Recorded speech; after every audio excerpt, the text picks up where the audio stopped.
Students से हम barter system के ड्रॉबैक्स जानेंगे क्योंकि बहुत ज़रूरी है। सबसे पहला जो ड्रॉबैक है हमारा बार्टर सिस्टम में वो है डबल कॉन्सिडेंस ऑफ वांट्स। हमारी जो इच्छाएं होती हैं वो दोहरी इच्छाएं होती हैं, तो यहाँ से काफ़ी डिफिकल्टी लोगों में देखने को मिली, क्योंकि जैसे मुझे एक भैंस की आवश्यकता है और बदले में मेरे पास मनी नहीं है पेमेंट के लिए, पे करने के लिए, तो मैं कोई ना कोई बदले में दूसरी वस्तु देना चाहूँगा। जैसे 2 गाय पे करना चाहूँगा, तो मुझे कोई ऐसा कॉन्स्टेंस देखना पड़ेगा कि उसके पास भैंस सरप्लस हो और उसे गाय की आवश्यकता हो, तभी मेरा और उसका लेन देन सक्सेसफुल हो पाएगा, अदरवाइज सफल नहीं हो पाएगा। इस प्रकार से दोहरी वांट्स बड़ी समस्या बार्टर सिस्टम में आई।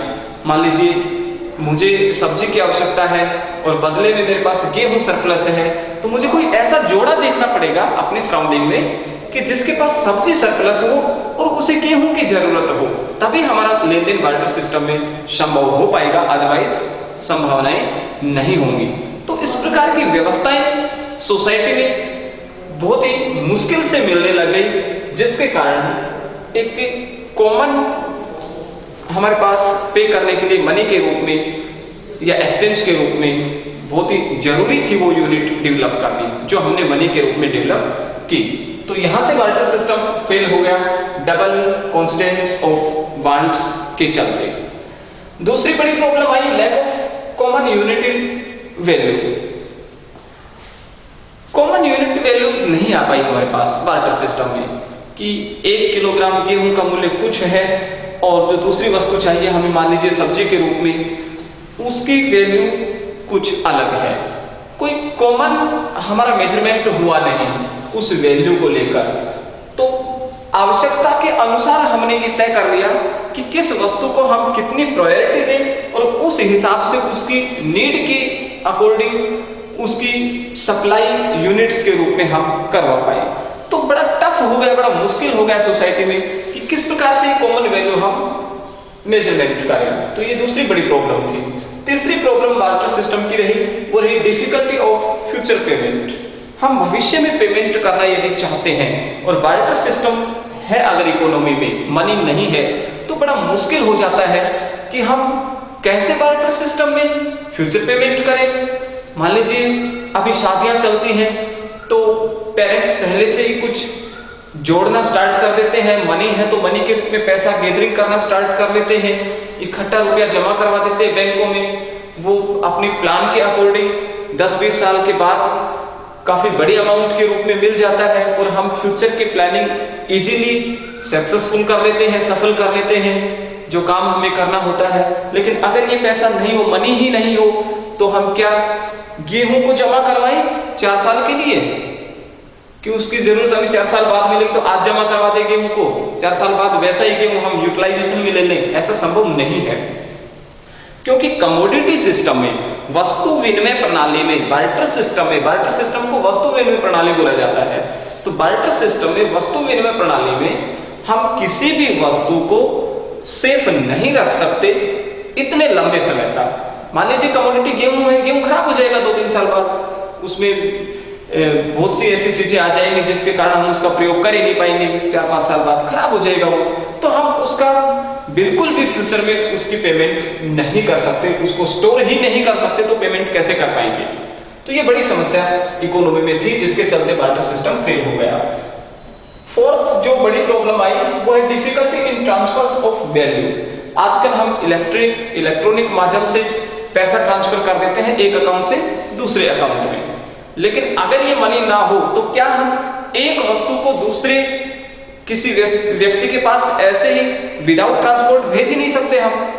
जैसे कि इलेक्ट्रॉनिक माध्यम से हम अमाउंट भेज सकते हैं, ट्रांसफर कर सकते हैं एक खाते से दूसरे खाते में, क्या हम पॉसिबल है कमोडिटी भी ऐसे विदाउट ट्रांसपोर्ट ट्रांसफर कर पाए? ऐसा संभव नहीं है। तो ये भी बड़ी डिफिकल्टी थी कि हम कमोडिटी को इस प्रकार से ट्रांसफर नहीं कर सकते, जिसके चलते हमारा बार्टर सिस्टम फेल हो गया और मनी को हमने डेवलपमेंट में लिया मनी का हमने विकास किया, विकसित किया और इकोनॉमी में हमने उसको यूटिलाइजेशन में लिया। अब हम देखेंगे कि एक्चुअल में मनी कितने प्रकार की होती है, टाइप ऑफ मनी। तो इसमें हम ये जान लेना बहुत जरूरी है हमारे लिए कि जो मनी चल रही है उसके प्रकार क्या है, कितने टाइप की मनी है। टाइप ऑफ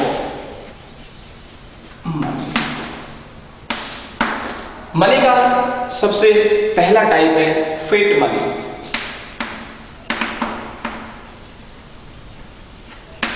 दूसरा है फिड्यूसरी मनी।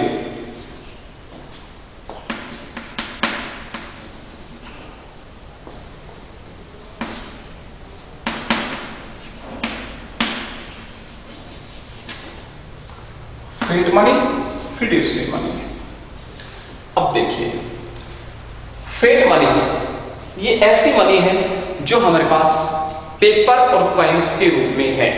जितनी भी एक इकोनॉमी में पेपर मनी नोट के रूप में और कॉइन्स सिक्के के रूप में जितनी भी मनी है वो फिएट मनी कहलाएगी। Clear? Fiduciary money, fiduciary money ऐसी मनी है जो वायदे पर चलती है। किस पे चलती है? वायदे पर चलती है। जैसे चेक जो ऑर्डर पे चलती है, आदेश पे चलती है, वो है चेक, विश्वास पे चलने वाली मनी।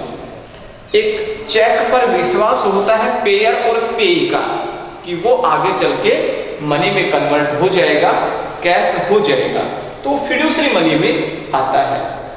जितने भी प्रकार के आपके पास चेक हैं या दूसरे आपके पास जो भी इस प्रकार के बैंकिंग पेपर्स हैं, जो भी आपके सर्टिफिकेट्स हैं सेविंग के, एनएससी वगैरह, ये सब फिड्यूसरी मनी में आते हैं।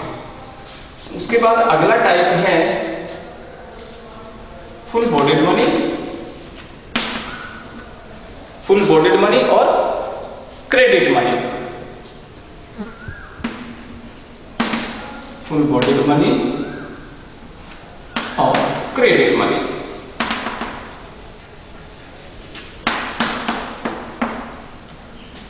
फुल बॉडीड मनी क्या है? देखिए, पीछे थोड़ा सा बैक में जाएं तो मैं 1960 से पहले की बात कर रहा हूं, पुराने समय की बात कर रहा हूं, जब प्रधानमंत्री हमारे माननीय श्री पंडित जवाहरलाल नेहरू थे, उस समय की बात कर रहा हूं।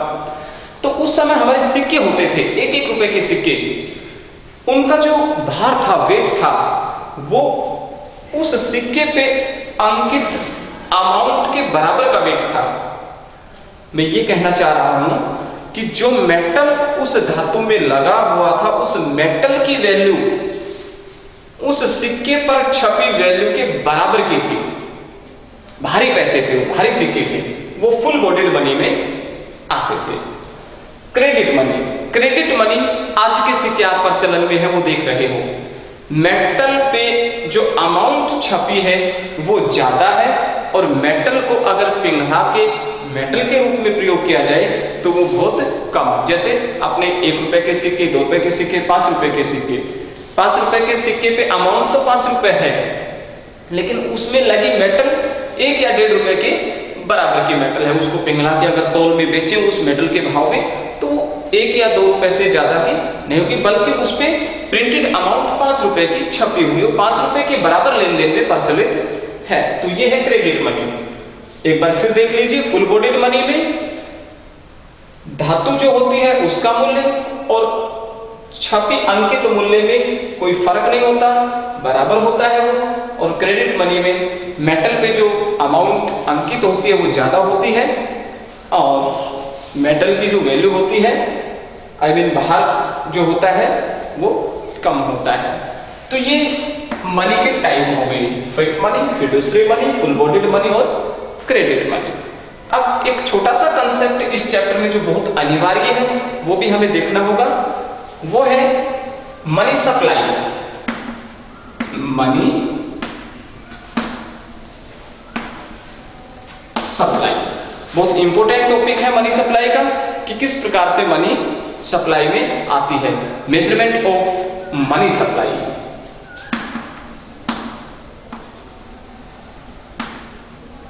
Measurement of money supply. Money supply के मेजरमेंट क्या है? देखिए नॉर्मली अगर मनी सप्लाई की मेजरमेंट देखें तो वो हमारे पास M1, M2, M3, M4 के रूप में है। Measurement first, measurement second, measurement third, measurement fourth. लेकिन प्लस 2 के हमारे सिलेबस में केवल मेजरमेंट फर्स्ट ही है। हमारे प्लस 2 के सिलेबस में मेजरमेंट केवल फर्स्ट ही है, पहला मेजरमेंट। बाकी मेजरमेंट सेकंड, थर्ड और फोर्थ ये बीकॉम में जाके आप पढ़ेंगे। तो मेजरमेंट फर्स्ट हमारे सिलेबस में है, जिसके कंपोनेंट है सी, डी, ओ, डी। ये इसके एम फर्स्ट के, M1 के कंपोनेंट हैं। सी का मतलब करेंसी, सी का मतलब करेंसी।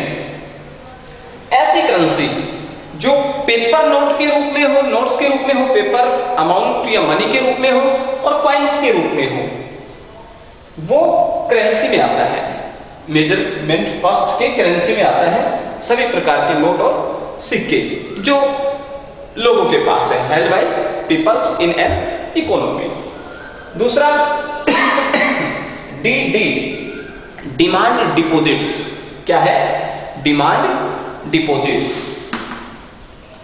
Demand deposits. मांग जमाई, ये ऐसी मनी होती है जो लोगों की मनी बैंकों के पास, कॉमर्शियल बैंकों के पास है। This is actually that money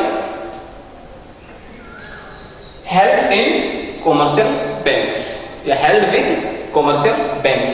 ये लोगों की मनी है, पीपल्स की मनी है जो हेल्ड है कॉमर्शियल बैंकों में। दूसरा है OD, other deposits, other deposits, अन्य जमाई। देखिए जो आपने करेंसी देखी या डिमांड डिपॉजिट्स देखी, बैंकों में जमा राशि जो देखी आपने लोगों की, उनके अलावा कुछ और भी जमाएं रह जाती हैं जो इकोनॉमी के सर्कुलेशन फ्लो में होती हैं। जैसे जैसे आरबीआई के पास डिपॉजिट मनी, आरबीआई के पास deposit money, RBI reserve bank of India, RBI के पास जमा राशि जो भी मुद्रा है वो। दूसरा जैसे आरबीआई के तहत जो भी आपके बैंक आते हैं, जैसे नाबार्ड है,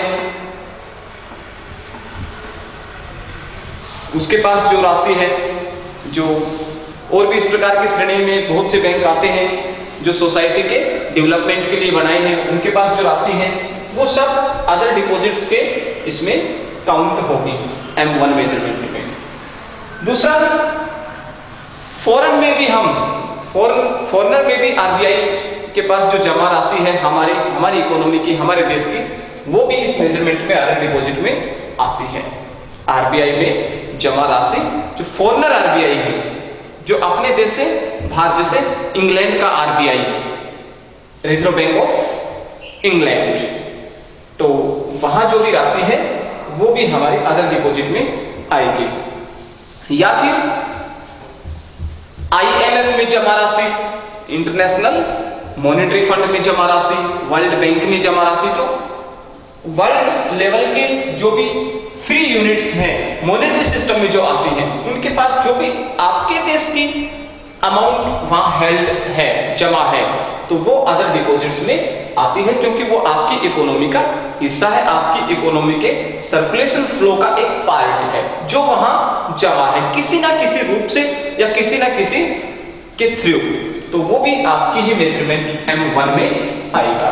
तो ये आपके मॉनेटरी सिस्टम में मनी के चैप्टर में मनी सप्लाई का मेजरमेंट है।